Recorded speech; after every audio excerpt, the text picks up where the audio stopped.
Yeah, we shall begin. Erev Tov, everybody. It's 8:31. Okay, class number 10, 11. correct? Oh, 11. I'm sorry, I lost track. Okay. I think it's Class 11. Today is the November 8th. Hello, everyone. I believe it's 10. Yeah. 11. I believe it's 11. Yeah. We spoke a bit about KI. So I saw a reference in one of Zev Elif's articles about this book, Kilath Israel, the first 100 years. Lo and behold, the synagogue was nice enough to send me a copy of it for free. And anyone who's interested or grew up there's a lot of good pictures.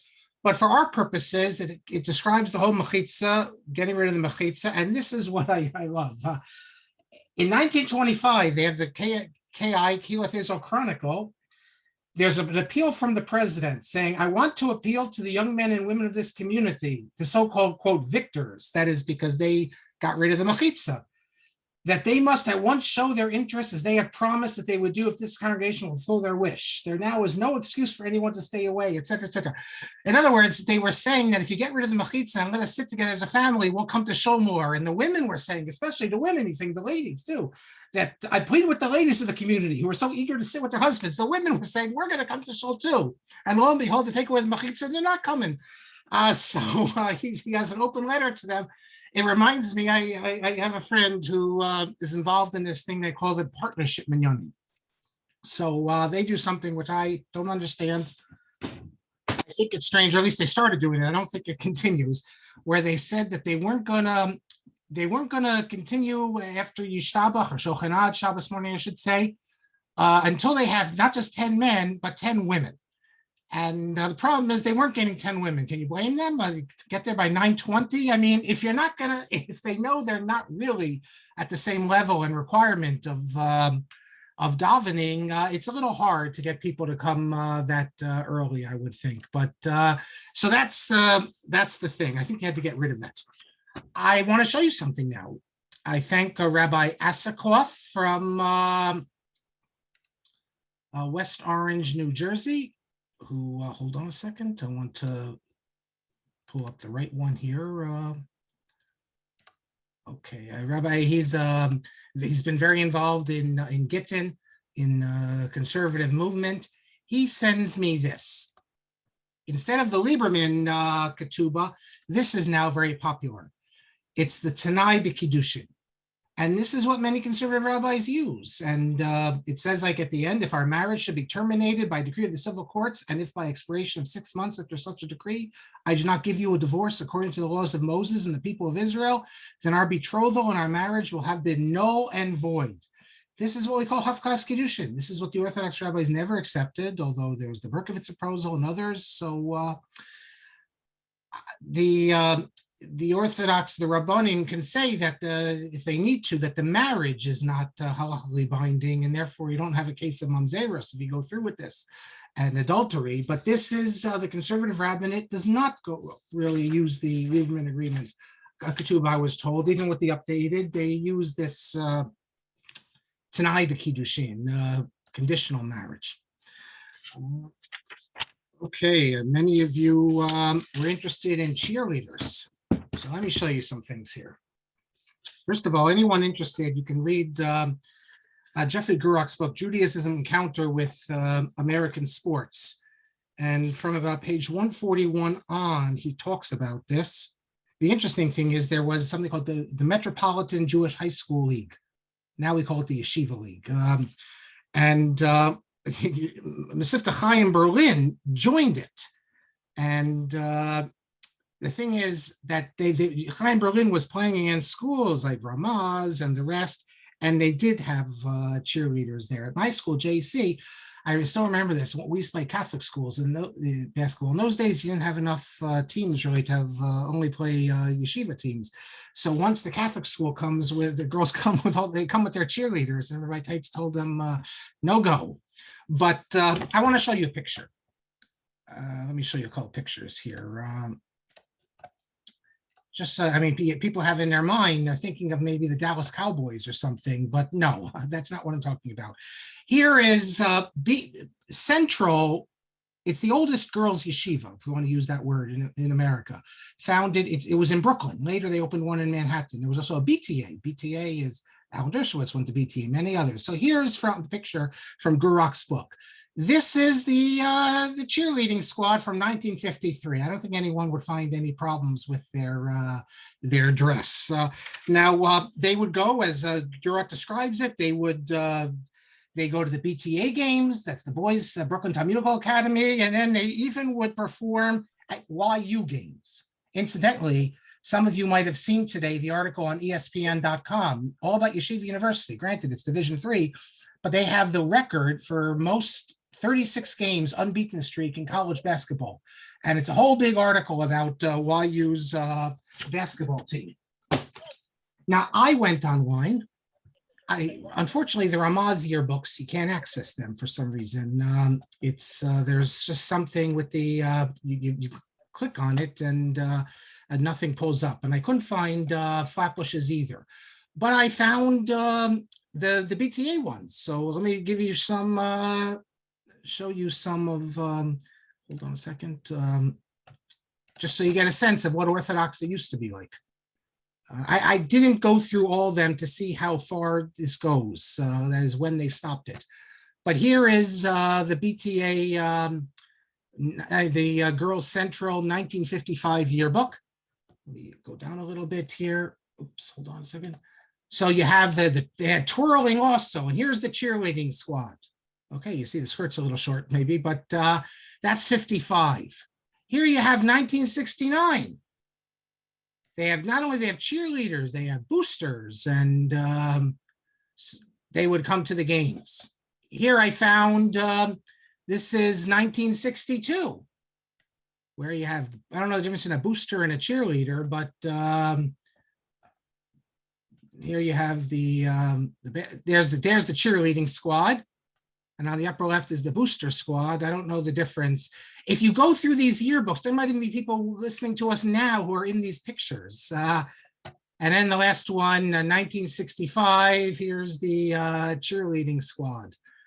And if you think it's finished, it's not, because I don't feel comfortable showing a page like on a Facebook. I don't have Facebook, but if you search, sometimes it comes up from contemporary students.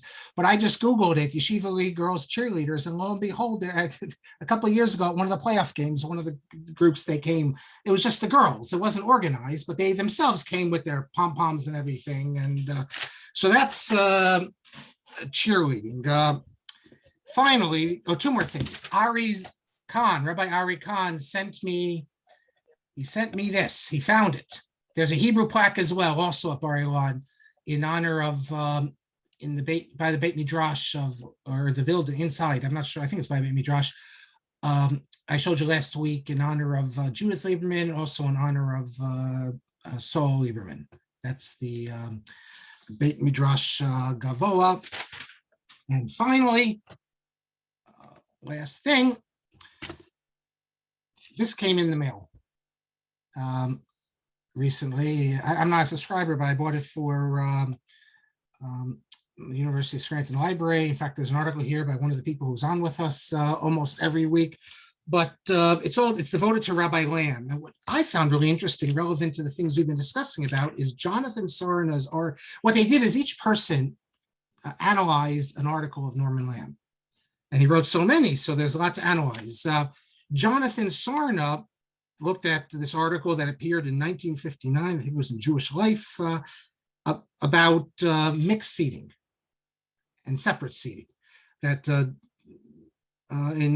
actually, I'll tell you exactly where it is. He'll tell us. It was 1959.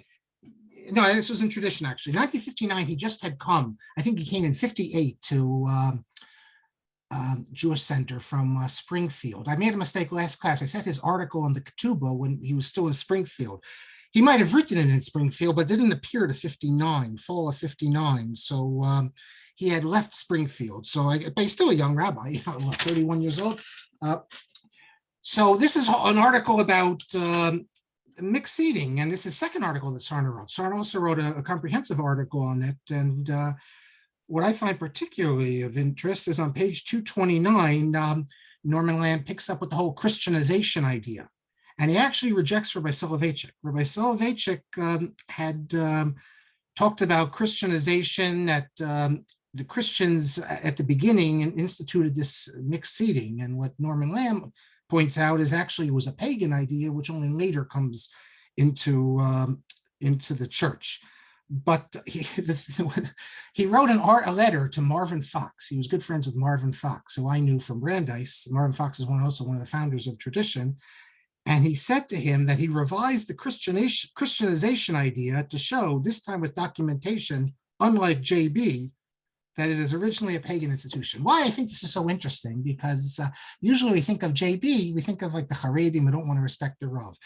Norman Lamm was a Talmud Muvhak of Rabbi Saul Lieberman. He's the only person to get a PhD directed by Rabbi Saul Lieberman, in addition to getting smicha. And yet we see that in a private letter, someone asked about private letters a few weeks ago, but in a private letter, which he sent to Marvin Fox, he refers to the Rav as JB, which today I don't think people would in a private letter. It just shows you that private letters are different. And when people speak, it doesn't mean he had less respect, but there was a way of speaking in private. You could refer to him, I guess, that way. He never would write that way in a published thing, but it just shows you, Marvin Fox didn't go to YU. He's a Skokie graduate, or Chicago, it was Chicago then, but still it shows how there was a different sense, I guess. And I wish Rabbi Lamm was around and I could ask him, about that. Thank you all for indulging me. And now let's pick up. Get my stuff here. Very good. Okay, well, we're in the middle. We stopped at right in the middle of Meshulam Roth, blasting the Rav. The best thing is Saul Lieberman. And we'll finish up with that and move on. But if you recall, Saul Lieberman was going to be given the prize, the Rav Kook Prize, for his Tosefta Kifshuta, his great work. And Rav Meshulam Roth was also supposed to be given for his responsa, Kol Mavaser. And he refuses and goes into great detail as to why he can't receive it together with Lieberman. He mentioned all the prohibitions Lieberman's violating. As I said, I think this is the last thing I said last class, he's training reform rabbis. He calls conservative reform. And this is transgressing the Shulchan Aruch. Shulchan Aruch says, especially in Choshe Mishpat, Paraches, Halacha Aleph, whoever appoints to the office a judge who is unfit for it, or one whose knowledge of the Torah is inadequate, though the latter is otherwise a lovable person possessing admirable qualities, whoever makes such an appointment transgresses a negative commandment. So he's saying, Saul Lieberman, by being involved with people getting smicha and sort of movement, you're violating this explicit halacha. He continues. He mentions how in Masachet Gittin, page 62, it says that you have people who plow the lands during the sabbatical year. That's a sin. You're not allowed to do the sabbatical year. You're not allowed to assist them in any way to enable them to violate this. And so that shows that that's always cited as a source, that you can't be Messiah, you can't assist those who are sinning. And he says all the more so to give a prize to a teacher at a Reform rabbinical seminary. Therefore, Rav Meshulam concludes, Orthodox rabbis must avoid receiving an award with him as a protest against this decision, so that their participating is not agreement and acknowledgement.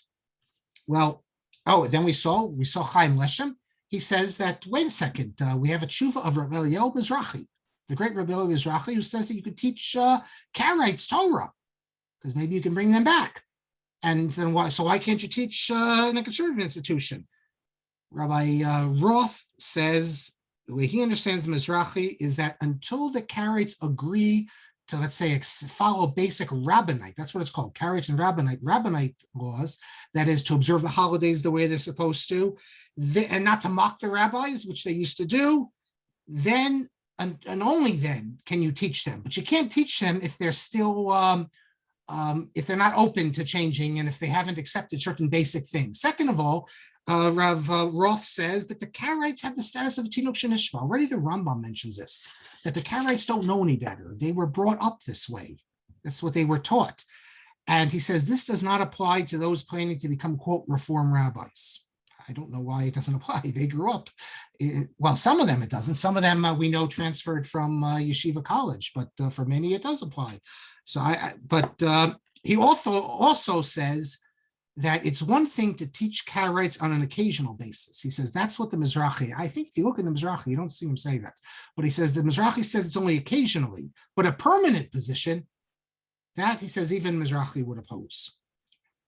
Now, among those, while this was going on, who expressed approval for Meshulam's opinion was none other than Rabbi Mordechai Gifter. Many of us know the name, the Rosh Yeshiva, the Telz Yeshiva in Cleveland. A graduate of yeshivas Rabbi Saul Lieberman, I'll speak about this in a minute, but which together with Beis Medrash Gavoha, it's spelled, I said this before, Govoha, but that's a mistake. It should be Gavoha, not Gavoha. But okay, Ashkenazim don't know that much about Dikduk. Those two yeshivas, Lakewood and Telz, were always regarded as the most conservative, with a small c, of the yeshivas. I remember young Rabbi Teitz, now he's the old Rabbi Teitz, Rabbi Lezer Meir Teitz, telling me that's the reason he never got a bachelor. He's a PhD in math. He taught at Rutgers also. He said he didn't get a bachelor's because he was at Telz. I don't know what he had to do to go to get the PhD, but so this was always a very conservative yeshiva, Telz, and there's all sorts of stories about Rabbi Gifter really became anti-YU, very much so, even though he went to yeshivas Rabbi Saul Lieberman. I heard from someone, he's no longer alive, but he went to Telz. A lot of people went to Telz who were not really haredi. They went to Telz because they lived in Cleveland and they didn't want to send their kids. That was the yeshiva. They didn't have them on Orthodox yeshiva and they didn't want to have them dorm. So he told me the following story, that when he was finishing high school, he was going to go to YU. And Rabbi Gifter called his mother in. He didn't say his father, I don't know, he says his mother, to try to convince them not to send him to YU. And Rabbi Gifter said, if you send him to YU, I tell you within 6 months, he'll be eating tarfus. And this is what he told me, this person. He said, my mother said to Rabbi Gifter, I want my money back for the 4 years I sent him to school here. And Rabbi Gifter didn't understand. He said, why would you want your money back? He said, because if you tell me that 4 years of Telz Yeshiva and within just a few months at YU, he throws it all away, then the chinuch he got here is not such a good chinuch. That's what he told me. But it was considered somewhat extreme. And he comes out publicly defending Rabbi Meshulam Roth, because there are many Orthodox who thought that this was going way overboard. They had respect for Lieberman, even if they disagreed with his decision. After all, you could disagree with his decision, but he wasn't being given an award for that. He was given an award for the Tosefta Kifshuta, which is a great work. But Rabbi Gifter writes that from the time Lieberman joined the seminary, he was no longer in the good graces of the Gedolim. You can't consider him as part and parcel of the Gedolim. And he says now matters are even worse. It was bad enough when he first went there because he continues to be associated. Even when the movement, we see clearly they want to uproot the fundamentals of the faith. And Rabbi Gifter says his involvement with the movement is as its chief rabbi, the replacement of his predecessor, Rabbi Levi Ginzberg. Is it any wonder, he continues, that Meshulam Roth found that it was forbidden to participate together and get a prize together with the chief rabbi of the conservatives? So that's how Rabbi Gifter categorizes him, chief rabbi of the conservatives. And I understand why he would say that. Even if I disagree with the evaluation, he is in charge. He's the man in charge, the rector. He's signing the smichas. So there's definitely what to say there in terms of criticism. What I want to point out to you, though, is that while people who know about Rav Gifter's career, they'll hear this and they'll say, well, this is in line with what we've always known. It's not in line with actually how he was maybe 15 years before that. By the way, in terms of being in line with what we'd expect, there's another letter. If you look at, this is published in Yeshurin, the journal. Well, I shouldn't call it a journal. It comes out like twice a year. It's like 1,000 pages. These new annuals, they try to be as big as they can. If you look in there, there's a letter right after that from 1964. And it's criticism of an Orthodox rabbi who signed a joint letter with conservative and reform rabbis about the importance of bris milah. Rabbi Gifter rebukes this rabbi for signing such a letter. The rabbi thought, we can all agree that bris milah is important, circumcision. So it's not like the Orthodox rabbi needs to remind his congregants, but the Reform rabbi would. But the signing letter talking about how important bris milah is, he signed it with them. What could be, I know the rabbi's thinking, what could be controversial about that? But Rabbi Gifter says that the implicit recognition of the non-Orthodox rabbis, as you're signing it together with different rabbis, this is what makes the signing such a mistake. And he further expresses agreement with an unnamed gadol, I don't tell us who it is, who said, better that bris milah be done away with than that Orthodox rabbis join with non-Orthodox clergy. Now that to me strikes me as a bit extreme. Better than bris milah be done away with.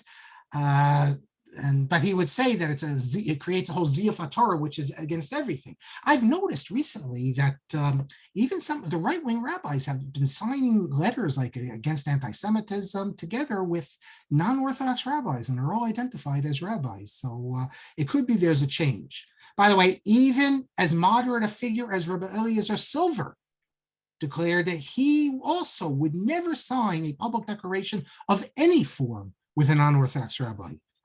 If in Gastwert's book, Fraud, Corruption, Holiness, all about the kashrus corruption and the kashrus scandals and everything, on pages 166 and 167, it talks about how the OU, to work for kashrus, the OU agreed to work together with the conservative rabbinical assembly in the United Synagogue.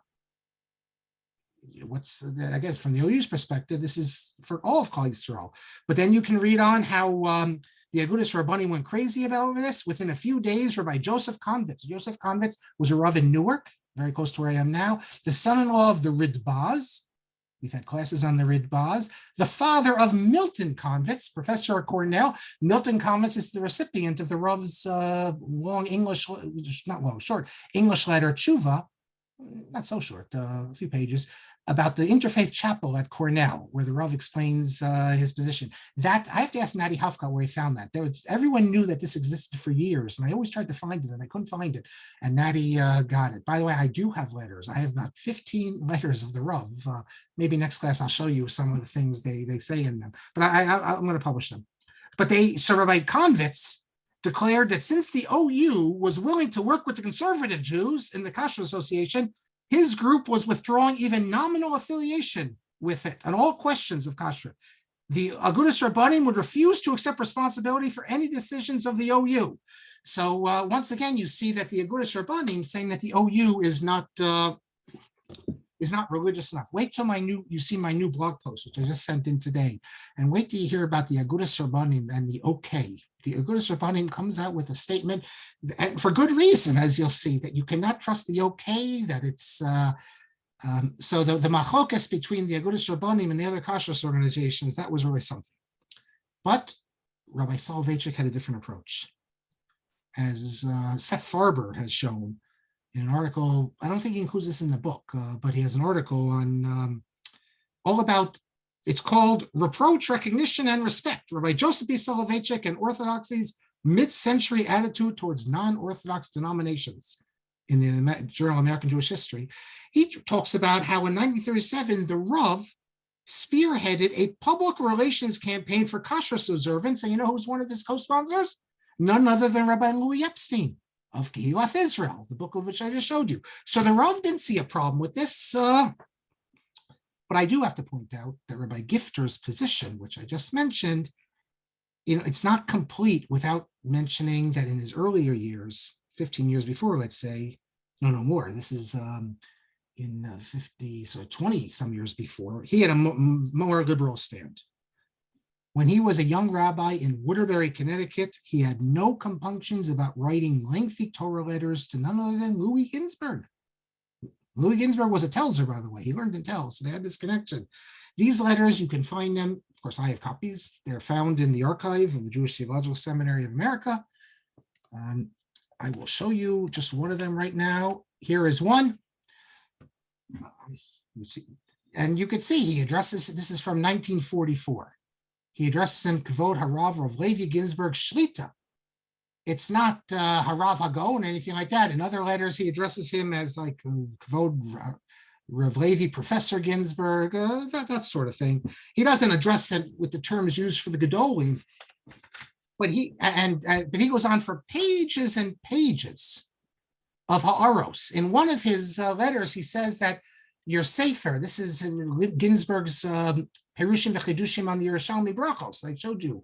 He says it kept me up all night. I couldn't go to sleep. It was here's just one page, and there are many pages because he has a number of letters. You do find, by the way, rabbis who do address Ginzberg as if he was a traditional Godol B'Yisrael. Rav Chaim Ozer addresses him that way. But Rav Chaim Ozer was a relative of his, a cousin of his wife, actually. Rav Moshe Soloveitchik, Rav Nachum Kirschbaum, I have a whole list, Rav Yitzchak Weinberg, Rav Kosher, Rav Shlomo Goren. They address him in a way as if they're addressing a colleague. Now, since we're talking a bit about Rav Gifter, I want to show you, though, something from his earlier years, which maybe wasn't so moderate. He has here, hold on a second, I think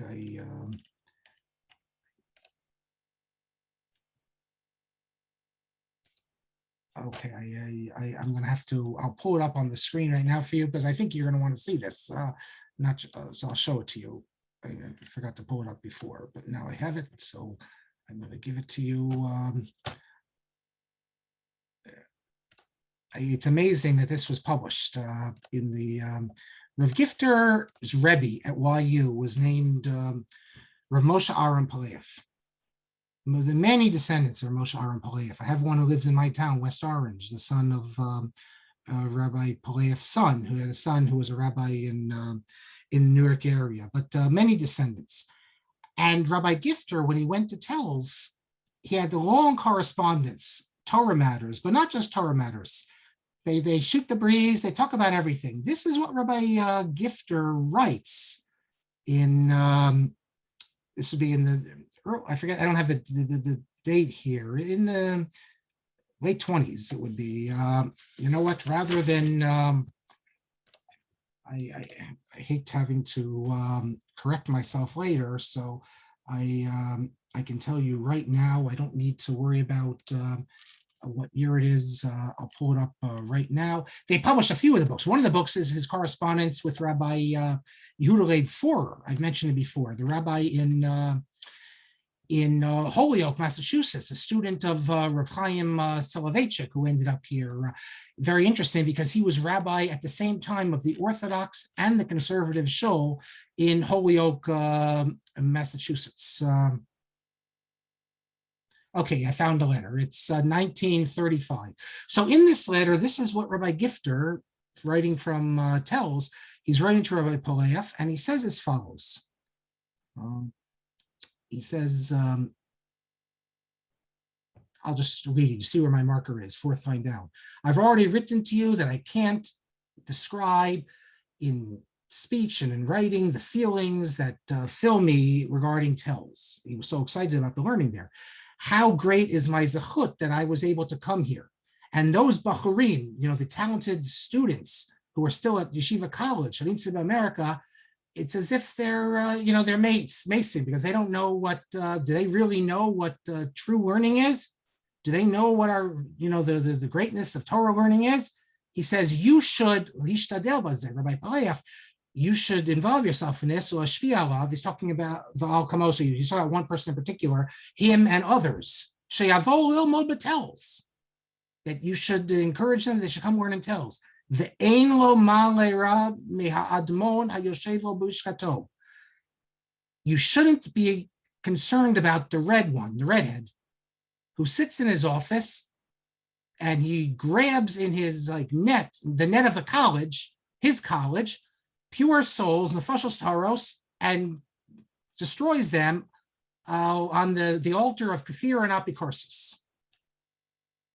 So who's he talking about? Who's the red one? The red one is none other than Revel. He was a redhead, had a red beard. They used to call him, his enemies called him the Reiter Hund, the red dog, the ones who hated him. But it's quite shocking that he's writing this way about Rabbi Revel, who after all was the Rosh Yeshiva. He wasn't just an administrator or a president. He was the Rosh Yeshiva, and he was a recognized Eloi, and he was also a Telzer. He had been a Telz. I think the people who published it, they might not have known who it was, or maybe they didn't know and they did it anyway. Sometimes people don't know. So for instance, they published, I have this book. I've been reading this book recently because of American Orthodoxy. Very interesting. He's like a Satmar who wrote it, but all about Rav Yaakov Yosef. But there's they've been publishing the stuff of the Aderis recently, the Elio David Rabin's Talmud, the father-in-law of Rav Kook from the first marriage. And he is not one to hold his punches. He has an autobiography, which you got to see what he says about some of the Gedolim. All these people write autobiographies are unusual. But he has a letter where he blasts this rabbi, really harsh. The people who published it, I'm sure they didn't realize he's speaking about none other than Rav Yaakov Yosef. And the things he says about Rav Yaakov Yosef is just, I think if they knew who he was talking about, they probably thought he was speaking about some phony. They didn't realize it was Yaakov Yosef. They wouldn't have included it. But that's what Rabbi Gifter says. And I'll tell you one more thing, that in this very book, it's, hold on, let me share my screen with you again. Hold on. You have Rabbi, do I have it here? Yes. You have Rabbi Poleaf on page, oh no, that's what I just showed you. Okay, well, I'll tell you outside. On page 262, Rabbi Poleaf writes to Rabbi Gifter that the Telz Association, in New York, there's a Telz Association, they made they're having a big, an event, and they made a big deal about Ginzberg, speaking about all the great, they had a thing of all the people, the great people who've come out of Telz, and they included Ginzberg as one of them. Rabbi Poleaf is saying, I don't understand how you can include Louis Ginzberg as one of the great products of Telz. He's left the Orthodox world. There you go. Okay, let me just return briefly to the attack of Rabbi Meshulam Roth against Lieberman. As could be expected, and I mentioned, it created a lot of discussion, and members of the Orthodox world stood leading figures either with Lieberman or against Lieberman. There is something strange about the whole event, though, which I point out in my Lieberman Kuntras, is that, and this is only made apparent when the second volume of Roth's volume Kol Mavasser appears, because in there he has a very respectful letter addressed to a man named Adolf, that's his Hebrew name, Aryeh Schwartz, because he published an edition of the Tosefta Baba Kama with his notes. Lieberman says in the introduction to Tosefta Pshuta that this book only has bibliographical value. It has no substantive value. But Rabbi Meshulam Roth sends him a letter with notes, a very friendly letter. Who is Adolf Schwartz? Adolf Schwartz was the head of the Rabbinical Seminary of Berlin, a Talmud Muvhak of Zachariah Frankel. Adolf Schwartz served in the synagogue that had an organ. And the Rabbinical Seminary in Vienna was not an Orthodox institution. Here, Meshulam Roth is relating in such a positive way to Adolf Schwartz. So then what's the difference in him and Lieberman? I think the answer is that Meshulam Roth was in Vienna right after World War I, even during World War I, and he knew Schwartz. He knew him personally. So since he knew him personally, he knew that even though he was not an Orthodox person, he nevertheless was a Shomer Torah mitzvos, and he could relate to him positively. The reason he took the shul with the organ is because Frankel told him to. Now, Frankel was a big opponent of organs, but Frankel, just like you had Orthodox rabbis telling their students to take synagogues without machitzas, Frankel said, you have to take the synagogue with the organ. It's better you take it than someone else. You'll keep it from going really reform. I like to think that if Meshulam Roth had known Shaul Lieberman, he would have related him the same way he related to Adolf Schwartz. It's also interesting that Rabbi Meshulam makes no distinction in conservative and reform. He clearly didn't understand the subtleties of American religious life. Poskim who lived in the United States, even those who were strong opponents of conservative Judaism, regarded as real heresy, take a look at Moshe, other sources, they all recognize it's not identical with reform. And there's completely different questions. When Moshe Feinstein deals with an issue of reform, there's not even a question about marriage, divorce, but when he deals with the conservative, you have to determine, because it could be a Shomer Shabbos, it could be a religious person just doing it for Parnassa. So it's really very different. But you can have again and again examples of where you don't see this distinction. I found that the Stipler of Yaakov Yisrael Kanievsky writes that you shouldn't learn from Lieberman's Yerushalmi Kifshuto, since after writing the book, he went to the United States and worked with the Reform. What do you mean work with the Reform? You work with the Conservative. But for the Stipler, if you're not with the Orthodox, you're with the Reform. The Chiddush of that letter of the Stipler is that he's saying that even a work written before Lieberman went to work with the Conservatives is still off limits. And you can ask about this. Well, Sefer Torah Shekos Min, let's say, it's only after he's a min. If he becomes a min, you don't say that about the Sefer Torah before. But that was the Stipler's position. And there's many examples you can find of this. In my little book, I quoted an example that when Professor Yitzhak Gilot took the steps to help bring about the Institute for Advanced Torah Studies that Lieberman was so involved with, he was attacked for wanting to create a rabbinical seminary. In Hamodia, which is the Aguda paper, he was compared to Sunz, Geiger, Buber, and Lieberman. Just look at who Lieberman's being put with. For Professor Gilot, who I knew a bit, to be compared to Lieberman, he would be the first one to say, Chas v'sholom, I don't touch his fingernails. But I'm not, to be compared to Lieberman, he'd be very happy. But look who Lieberman is being put with. Sunz, Geiger, Buber, not a Shomer Shabbos among the bunch. And Geiger's a Talmid Chacham, but still wasn't at all religious. Maybe I shouldn't say that. He was religious like in a reform way, but he was completely anti-halachic. But just look at the company that Lieberman was placed in, and you can see how far his reputation had fallen with the right-wing Orthodox. In the midst of the controversy swirling around him, which was the talk of the town, Lieberman announces he's not going to accept the prize. I published his letter, which I found in the archives, copy of the letter in the Lieberman archives at the seminary. I don't know why certain things were kept and others weren't. Lieberman wrote many letters, which he doesn't have copies. He made copies of certain letters, and he kept them. The mayor's name was Chaim Levanon, and he writes to him. He says as follows: "It's very unpleasant for me to see the name of Rav Kook being dragged into this dispute." He says that if they had consulted with me first, I would refuse to get involved with this issue because of what? I need the kavod. It's he says the prize money I'm not going to take anyway. And what's the kavod? It says kavod, better that other people get the kavod more than me. He says, I haven't spoken up until now. I haven't said anything because he acknowledges, he says, shemesh shachatz, because he has a bit of pride. He doesn't want to give it up. And he didn't want people to say that I don't treat Rav Kook with respect, if I'm refusing to get a prize about Rav Kook. But he says, and also he didn't want to show disrespect to the judges. But now that the rabbis who are opposing me, they're allowing me now that I can do the right thing and I can say I don't need the prize.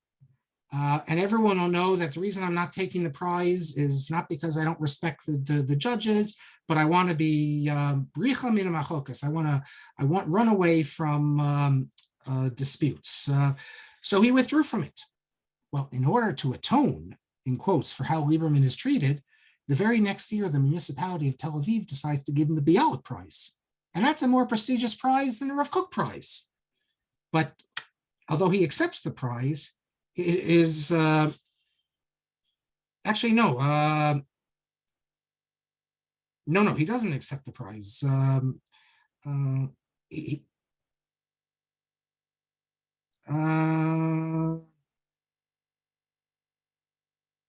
accepts the prize, but he says as follows, very interesting, because you see here his ambivalent feelings about receiving this prize. He writes this to Mr. Ben Yishai. I don't know who this was. He says, I received your letters, thank you very much.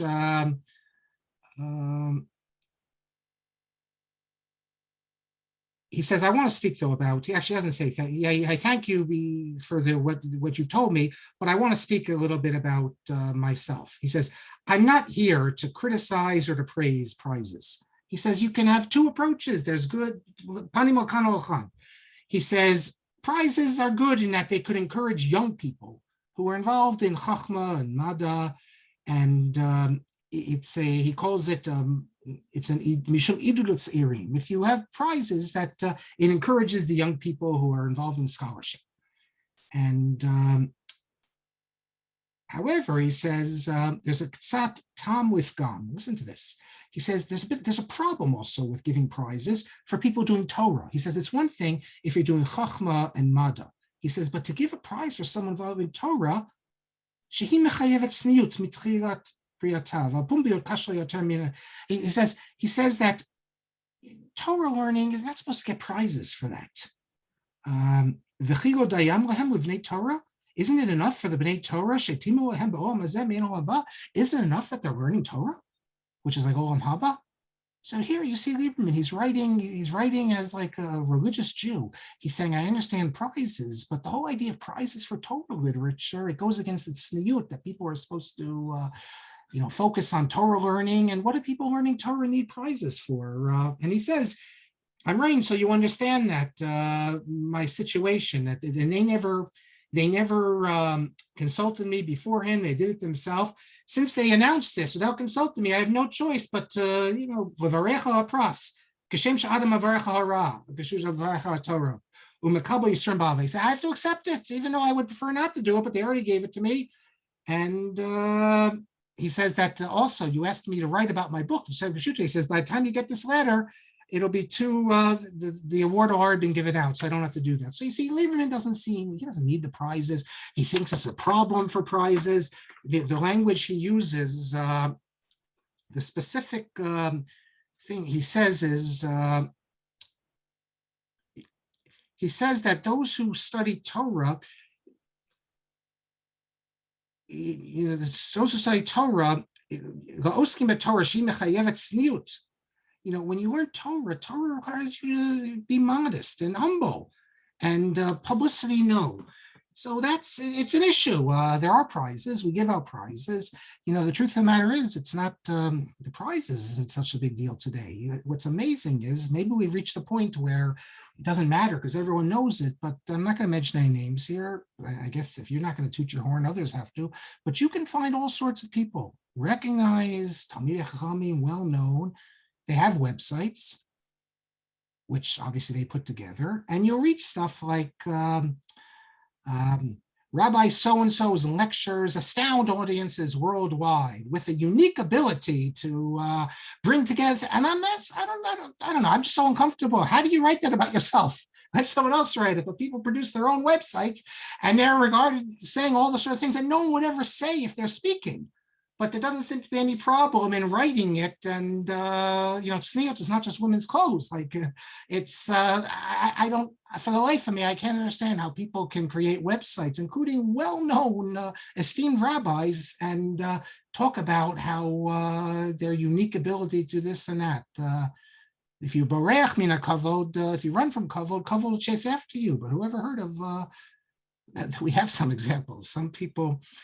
Some rabbis, most rabbis, they write a sefer and the title page, they just write their name. Sometimes they'll write Rav. We have some examples of rabbis who've created their own title pages, and yet in Hebrew, and the way they describe themselves, I guess it's the same sort of thing about the website, but it bothers me, it troubles me. I was told by someone when I mentioned this once that today it's a different world. You have to say it because everyone else is saying it. So, but I don't get it. Very uncomfortable with that. Okay, let's continue. The way that we've just seen from Meshulam Roth and Rabbi Mordechai Gifter, the way they regarded Lieberman is nothing more than a turncoat, who you don't even have to acknowledge his Torah learning, was indeed the view of many in the haredi world. If you look when he dies in Apardes, Hamodia, all these other places, they don't even mention it. The same Apardes who was regarding him as one of the Gedolim 40 years before, he's not mentioned. And because of this blackout, I think that the typical yeshiva person today, haredi, Hasidic, whatever, has never even heard of Lieberman. The people who've heard of him are the elites who go, really deep into matters or intellectual. Most people haven't heard of him. Tosefta Gifter, I've never heard of Tosefta Gifter. They've heard of the Chazon Yecheskel, Yecheskel Abramsky maybe, but they never heard of the Tosefta Gifter.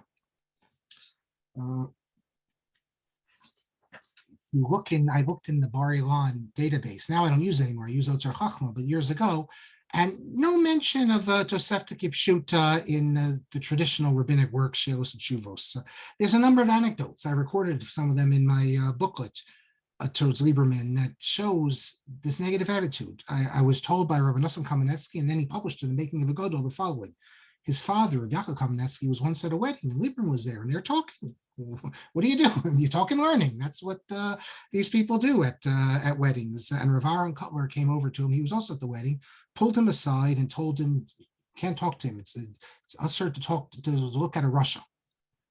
And as Rav Nosson has said to me, and then he wrote it, his father had a different perspective on these matters and ignored Rav Aaron and continued talking to Lieberman.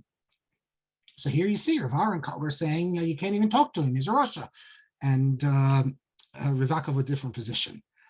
I have to point out something else I discovered, though, in the archives, which I included in the booklet, is that although Rav Aaron had strongly negative views of Saul Lieberman, when he needed Lieberman's help, he asked him for it. In 1954, the Immigration and Naturalization Service requested the name of 3 institutions that accepted the credits of Beis Medrash Gavoa, which I'm assuming is people, immigration naturalization, people coming, let's say, from overseas to study in Lakewood.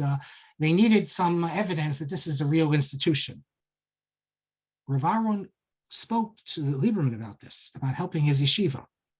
And as one who always treated the yeshivas with the greatest respect, despite the way they treated him, Lieberman followed up on Rav Aaron's request, and the seminary agreed to accept credits from Beis Medrash Gavoa. Now, no one from Beis Medrash Gavoa is going to the seminary, but on paper, they can say that we will accept these credits. And this must have been of great assistance to them in terms of getting students from Mexico, Canada, wherever we're coming.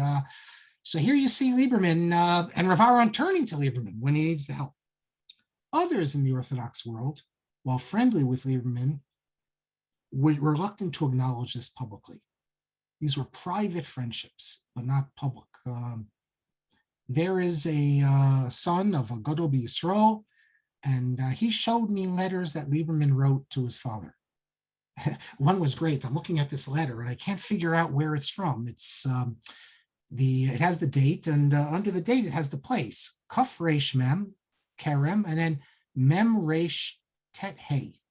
It was Tet, or tough. I'm looking. Kerem, Marita, Merta. Anyone know what it is? Martha's Vineyard. I'm looking at this. What is Kerem Marta? Martha's Vineyard. So the Lieberman would go there sometimes. So after seeing these letters, including one letter that fits in, this is after my Lieberman booklet, but it fits in very well because Lieberman, this Gadol had asked him what the Gadol's name's initials are MS, but if you want to figure it out. This Gadol had asked him, what's the story in Jerusalem? How do they treat you? And he wrote back that the Gedolim treat me well, the Ketanim, they're the ones who don't treat me so well. And it's true. He never became persona non grata. He would sit right next to the Brisker Rav and other Gedolim. So after seeing these letters, I said, can I have copies? He said, no, I can't give you copies, because he doesn't want the world to know that in the Lieberman archive, you have the letters of this Gadol to Lieberman. What I was interested, though, was the letters of Lieberman to him. Just that's of interest to me, at least. But many were like this. They would cite his position. I even showed in my Lieberman booklet a Satmar Chassid, name is Shamaria Grunbaum, still alive. He publishes a letter from Lieberman in one of his works, but he doesn't cite Lieberman by name. He says, Chacham Echad. I found out about this, believe it or not, Professor Halivni. I don't know how Professor Halivni even knew about this. He didn't spend his time reading Satmar, recent Satmar books, but he told me, look at this. He said, it's there. Maybe someone showed him. He had connections in that world, a family, I don't know so much family, but extended family. But he told me. And I looked for it. He didn't know where. He just said, looked in this Grunbaum book, and I found it. Now, the identity is only slightly veiled because in the letter, Lieberman refers to his book, Yerushalmi Kifshuto. Maybe Grunbaum didn't think people would even know what that is, but I guess people in the know would know who he's corresponding with. I can't tell you how many people from like Satmar have been shocked by this and wrote to me about what I put in there. I think it's mischief by Grunbaum. He wants those in the know to recognize it, so he includes it. Incidentally, yeah, I know how Livni came from Siget, but I don't know in terms of even in terms of extended family, I don't know if he had anything. He doesn't speak in his book about having any real family. Yes, of course, it came from that world. So, but he must have had friends and people. In terms of his learning, the last time, he's not well, but the last time I saw Livni was maybe 5 years ago, 6 years ago, maybe more, at the Jewish National Library. And it was quite surprising to me because we always spoke. One day, I'll tell stories about me and Halivni. I never was a student, but I was like a quasi-student because whenever we saw each other, we spoke for hours sometimes. We could speak for hours, I should say. But and he didn't whisper as he got older. And if you know the reading room there, but with him, no one could tell him to be quiet. But what am I telling you this? Because I got there when it opened. I don't know what time, 8:30, whatever time it opens in the morning. He was there, and I left like 5 o'clock. It's the last time I saw him, and he was still there. He's sitting at his desk, his table there. All he has, and this is the entire day, is a Gemara and a Diduke Sofrim. He spent the entire day with the Gemara and the Diduke Sofrim. No Rishonim, nothing, just learning Gemara, Rashi, Tosfos. I'm thinking the only Wednesday, I guess when he goes home, he's writing at night, but this is during the daytime. No Rishonim, no books, just sitting there the whole day with the Gemara. And getting back to the story, if you look at Lieberman and the Orthodox, I give a number of other examples of this where you take Shaul Lieberman's Torah and you attribute it to a Chacham Echad, things like that. Others, however, have a different approach. So, for example, you look at Rav Zevin's book. Rav Zevin was very close to Shaul Lieberman. When Shaul Lieberman came to Israel, Rav Zevin, of course, could appreciate real learning. It's famous that when Shaul Lieberman, he would go to Rav Zevin. He said he always would visit Rav Zevin. He didn't want Rav Zevin to come to visit him because he said Rav Zevin's a chassid. He likes to schmooze. If I go there, when we're done talking what I want to talk about, I can leave. But if he comes to my house, I can't tell him to leave when enough's enough. Rav Zevin would always refer to him as Rav Shaul Lieberman. And he refers to in his books, Modesty, all rabbis, just with the Reish. If you look in the art scroll, in some of the volumes, they have two different translators, but in two of the translations of Modim Halacha, whereas Rav Zevin refers to him as Rabbi Shaul Lieberman, the translators take out the R. We already know from previous classes they did a lot worse to Modim Halacha, but this is just wrong. If Rabbi Zevin calls him Rabbi, in one of the three volumes, and obviously at a different editor, they leave it in, but not the others. In fact, I think in the other one where they leave it in, they didn't know who he is, whoever the translator was, the editor. Why do I say this? Because they spell the name Lieberman, Lieberman. So it's, Rabbi, they don't, but they don't know how to spell Lieberman. The other two volumes spell it right, but they take out the R. Even in Tosefta, even in Art Scrolls Mishnayos, though, Mishnayos Trumos, believe it or not, one of the sources is listed as Tosefta Kifshuta. So you have different approaches in the Orthodox. Or Rabbi Chaim Rappaport told me that he once visited the Institute for Study of the Jerusalem Talmud. The Ger Hasidim have established a Daf Yomi of the Jerusalem Talmud. Ger, if you've been following it, now it's the huge dispute because the Ger Rebbe who broke away, Rav Showalter, he came to America last week, and he's getting huge crowds, tens of thousands of people. If the real Ger Rebbe came to America, he wouldn't get crowds like this. And if you know that what's going on, this is like one of the biggest machloks you've had. This is much worse than what we had in Satmar and in some of the others. Anyone in the Ger Hasidic group who shows any respect to this Rebbe, who goes to listen to him, has any involvement, marries someone who's involved, you're out. You're completely thrown out. And one of the reasons for the break in Ger Hasidus is because Ger Hasidim today do not really believe in serious learning. There's no Rishonim, there's no Lamdus, it's just Gemara Rashi. Is it even Tosfos? I don't know. Except for the elites, it's just basic, simple learning. They've gotten rid of serious learning, and this from a Hasidus that produced the Sfas Emes and all these other things. So you have a huge break going on with Ger. Also, Ger has all these crazy rules. I don't know if you know these rules. I mean, forget it. I'm not just referring to the extreme sneos rules, but all sorts of cult-like rules that maybe I can read some of you. You'd be shocked that this actually goes on. I have family in Ger. You don't speak about these matters with them, but the way you have to, the rules about how you live, especially how you, when you're with your wife, how you're supposed to behave, how boys are supposed to be when they're in yeshiva, all sorts of unbelievably strange stuff. So Rav Shaul Alter is not into any of this stuff, and he's not just a Gaon, he's a Bucky and everything. If you look in Professor Spiegel, Yaakov Moshe Spiegel, who's written so much on rabbinic literature, he often thanks Rabbi Shaul Alter because he would read his articles ahead of time. I can tell you now that he's a Rebbe, he doesn't have time to be reading academic articles. But the Ger Hasidim, when they still were interested in learning, maybe they started the Daf Yomi in Yerushalmi, and they have a whole institute. So Rabbi Chaim Rappaport asked them when he visited, do they use Yerushalmi Kivshuto and Tosefta Kivshuto? And they showed him they have it on the desk, and they even use his other writings, they said. But they also said they never would mention Lieberman by name. Instead, they would quote an interpretation and say, it's possible to say. This is because, as they put it to him, and he told me, we want people to use a Yerushalmi. If you, the Yerushalmi they put out, if you mention Lieberman, no one's going to buy it. What we're going to do next class, just to set it up, I want to first just talk a little bit about the halachic justification, because that you do find sources in the Gemara Rishonim that you, for the blackout, I should say, of Lieberman, uses Torah but don't mention him. And but then I want to move into some other events as we move on. The seminary fire, Dr. Belkin, the Rav, the so-called joint Beit-Din with the seminary and YU and RCA, which was not a joint Beit-Din and never was going to be a joint Beit-Din.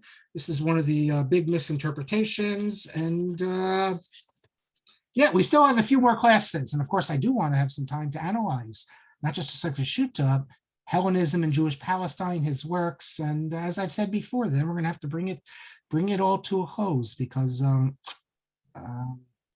if you saw today what was in the news about two seminary rabbis, their wedding, someone emailed me, what would Lieberman say about this? But we'll leave that. We'll leave that because we have a lot to still get to. Let me take the questions, the comments. Thank you all for coming out tonight. Susanna says very few partnership minion did that. Mine has trouble getting 10 men. Yeah, I think, and he told me they had to stop this. It's, look, we have trouble in my minion getting 10 men also. But if you,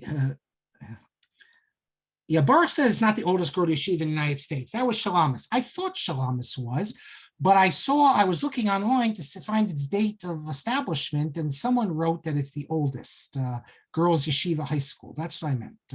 Not an elementary school. Shalamis began as an elementary school, maybe. That's what they meant. I don't know.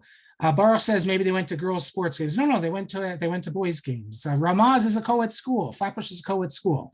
And as we saw, they went to BTA and YU. By the way, it doesn't matter if they only went to girls' games anyway, because the girls' games have men in attendance, all the parents and everything.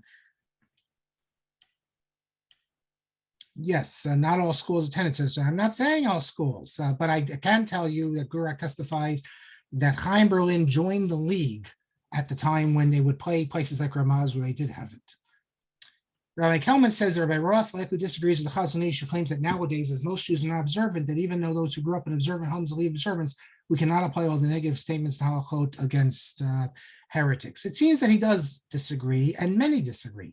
There's a whole movement in Israel which, in opposition to the Chazon Ish's position, I have a whole list of sources recent figures, more recent than Meshulam, I'm talking about like in the last 20 years, who reject this idea of Tinok Shenishba. And by the way, many in the non-Orthodox world also reject the Chazon Ish, because the Chazon Ish's position is very paternalistic. What he's saying is that these people don't know any better.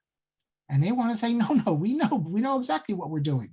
We know what orthodoxy is. We reject it either for intellectual reasons or moral reasons. And there's a real sense of paternalism here. And in the Chazon Ish, just declaring them that we understand why he was doing this. Rav Kook does the exact same thing, though. Rav Kook says that the heretics today are what we call, they're forced, their own sin, because of the general Weltanschauung of the world, the environment, it forces them to adopt these heretical ideas. But again, that's not giving people autonomy. It's for their position. So we could see why non-Orthodox wouldn't be too crazy about it either. Someone mentions, this is Rabbi Kelman, that Revel and Prof was much more open. His great letter defending the Shade tells, joining with Mizrahi and celebrating Yom Ha'atzmaut. With that, he was more open. I don't know in terms of college or anything like that. I don't think so. I know that Rabbi Volk from YU came from Telz, and he had very negative feelings about Telz. He would say, he would refer to the real Telz, not the Telz they have in Cleveland. Redheads, yes. So Rabbi Revel is a redhead. I find it sad, someone mentions, that Rabbi Hartman, that Rabbi Gifter, who was a Talmid Chacham, but Reitz and his uncle, Rabbi Dr. Samuel Sar, Manala Reitz, were major influences on younger Mordechai. Rabbi Sar persuaded his sister to send one of her children, Max Mordechai, to come to Reitz. Rabbi Gifter never stopped with his respect for Moshe Soloveitchik and the learning he got at Reitz. He's not like some of them, who when they left Reitz, it's as if you didn't know they went to Reitz and you never heard about it. Rabbi Shiner, who recently passed away, he was at Reitz. I don't know if it was ever mentioned in any of the eulogies at all, none of them that I saw. Rabbi Gifter never denied it. Not only that, he participated in the Sefer Yovel, the first Sefer Yovel put up by the students for Rabbi Soloveitchik. And he has a little introduction there talking about, when the Rav gave this, I think maybe the first year out Reitz, how much pride his father had. That was the book that Rav Shach went crazy about, asking how can the Rosh Yeshiva in America give kavod to the Rav. So Rabbi Gifter, his problem was, we see it already with Revel. He had a problem with the college. And Kal V'chomer, when he would go after Lamm and attack everything that went on later times, so he liked the yeshiva. He had no problem with that. But I have to say, Rabbi Gifter, he was very nice to me. And I'm appreciative and I'm very grateful. And I should put this on the record. I've already put it on the record, but we have new people listening. I'll put it on the record again.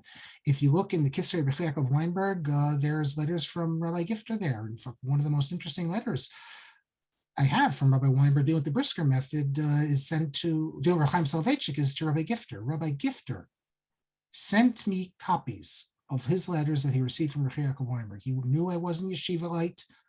He took the trouble himself to make the copies, or maybe gave it to someone, but he had to find them. They're in his files. People like Rabbi Gifter are very busy. All the other Rosh Yeshiva I've asked, almost all of them have said to me, I'd love to give it to you, but I don't know where they are. It's too difficult. I don't have the time. Come back to me in 6 months. And then, of course, you never get it. Like Gifter, with all his busy work and things he was doing, he took the time to go through his files, to find the letters, to send them to me, to wish me the best and tell me how happy he was that I was doing this. And that to me, I'll always remember that. And some of the things he said, which I'm not crazy about, I have to remember that for someone who wasn't in his world, and he knew I wasn't in his world, that what he did for me, he did a tova, a real favor for me, and I'm very grateful for him.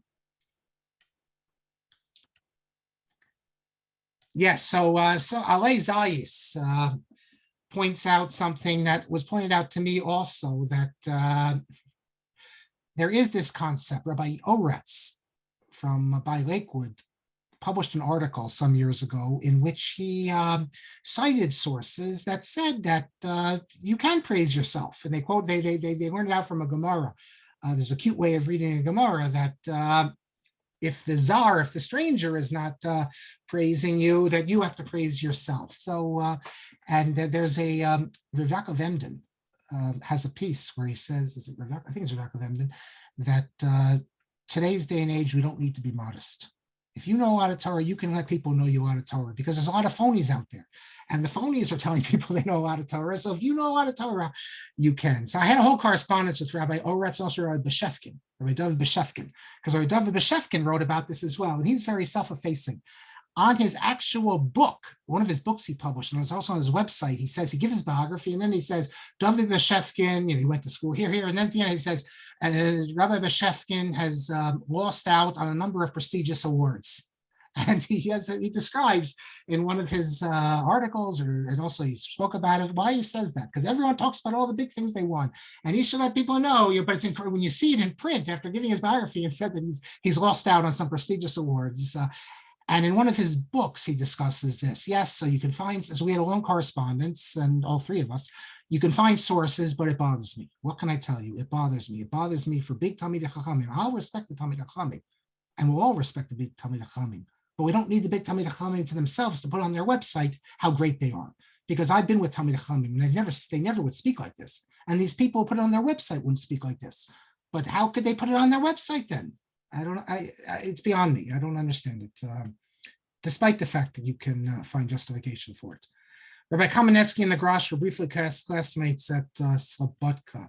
I have to check that, Bill, if the times actually overlapped. I'm not sure exactly. Rabbi Shudnow says they studied with Rabbi Kamenetsky at BMT and with the Grosh at JTS. By the way, no one I knew thought of Lieberman as a conservative Jew. He wasn't a conservative Jew. We're going to see a letter. He always says he's not a conservative Jew. We're going to see a letter where he states explicitly, I'm not. But that doesn't matter. We heard from Meshulam. He could be a Satmar Chassid, but he's working with the conservatives, and he's not just working. That was when he began. That was problem number one. Now his imprimatur stands behind them. They're becoming rabbis. So I guess Lieberman could justify himself that, yes, his imprimatur. They're not becoming rabbis for the Orthodox, they're becoming rabbis for conservative shuls.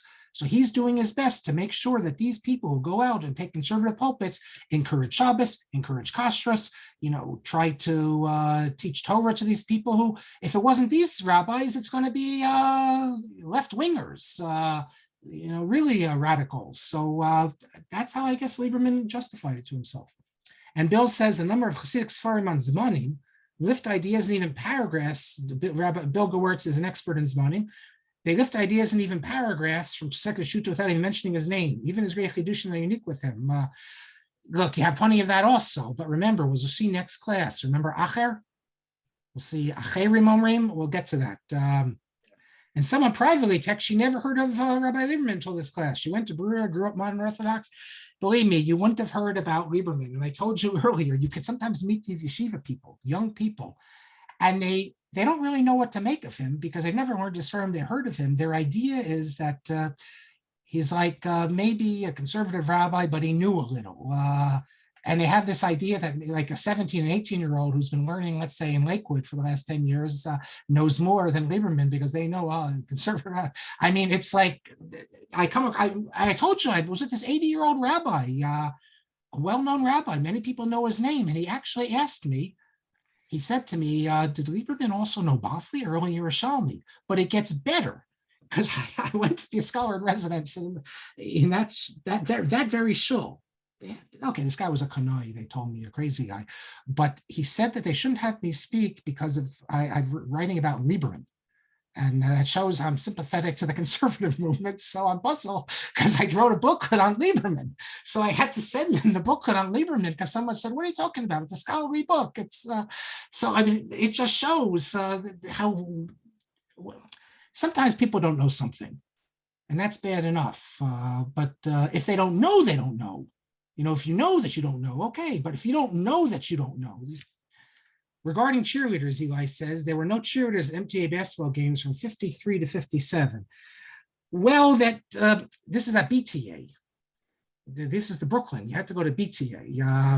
I don't know when Central Manhattan was founded, but we're talking BTA here.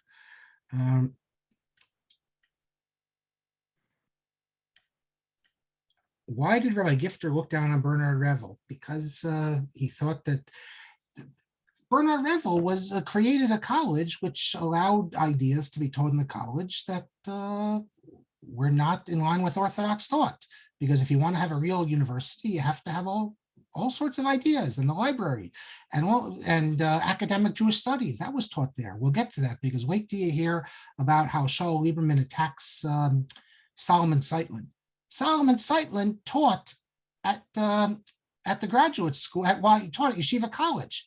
And Ramosha Soloveitchik went crazy over this. But Rabbi Revel's idea was that in a university, we don't censor, and you can have professors who are not observant.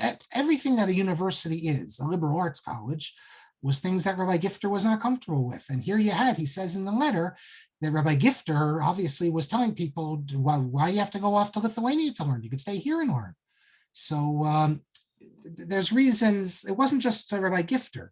Agudas Rabbanim, which were the big backers of Yeshivas Rabbi Tzalchanan, once Revel took over, many of them were alienated from it because they weren't in control, and they wanted a college that also, they wanted a yeshiva that had a little college, but Revel wanted a real academic institution, so that created some problems.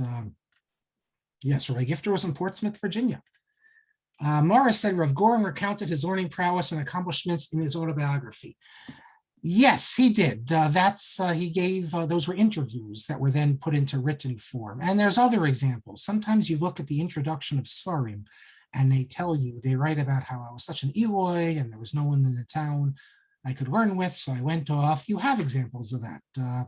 So you're right. We have some examples of it, but that also I find problematic when they write that. Rav Goren did recount his prowess, 100%. He recorded it, as did Halivni. In Halivni, not just once, but a number of times in his autobiography.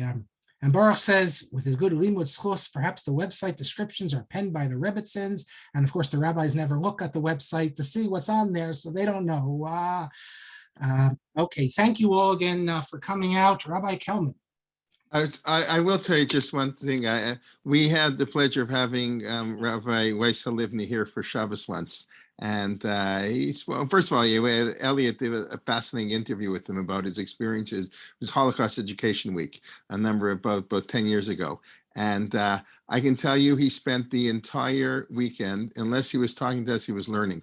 And he came to ours. I wasn't home.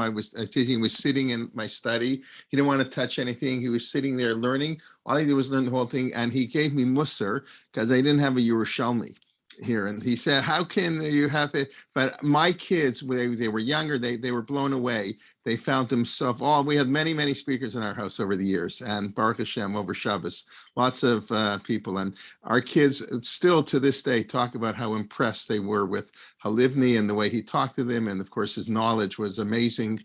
And because he asked kids what they were learning, he knew. He said by the age of 9, he knew Bava Kama and Bava Metzia word for word, Baal Peh. And he talked about, Gemara was his, like taking his mother's milk. That's what it was like for him to learn Gemara. And he sat here like no other speaker we've ever had, sitting and learning Mamash Yomam V'Laila. So you were talking about that when, you saw him at the library at Hebrew U. So I just wanted to mention that. I just thought that was... What I was impressed about the Hebrew U is that, you can do what he was doing at home. I would have thought he'd have, let's say, the Ritva and the Rashba and everything, because he quotes them, obviously, he knows them. I was just so impressed that he just sat there and that's all he wanted to do. He just wanted to learn Shas, just Rashi, Gemara, Tosfos. And that I thought was interesting that, and he didn't move. He was there at the beginning and the last one out. That I just thought was interesting. Yeah. Anyways, listen, it's, what can we say? It was, like you say, Orthodoxy was different back then. Everything was different then. Yes, I did notice what happened in the conservative movement this week. The two rabbis live in Toronto, by the way. So one of them was a rabbi literally 2 blocks from my house, about a 2-minute walk from our house. Anyways, no. Okay, that's the world we live in. Okay, everybody, tomorrow morning, 11 a.m., Rachel Sharansky Danziger continuing on Bereshit, human relations, and we look forward to learning with you, seeing with you. Invite your friends, and everybody have a wonderful week. All the regular shiurim during the week. Thursday night, the Parsha Shir this week is Rav Gedalia Berger, teaching at GPATS at Stern. And okay, we look forward to learning with you. Have a wonderful night, everybody. Laila Tov.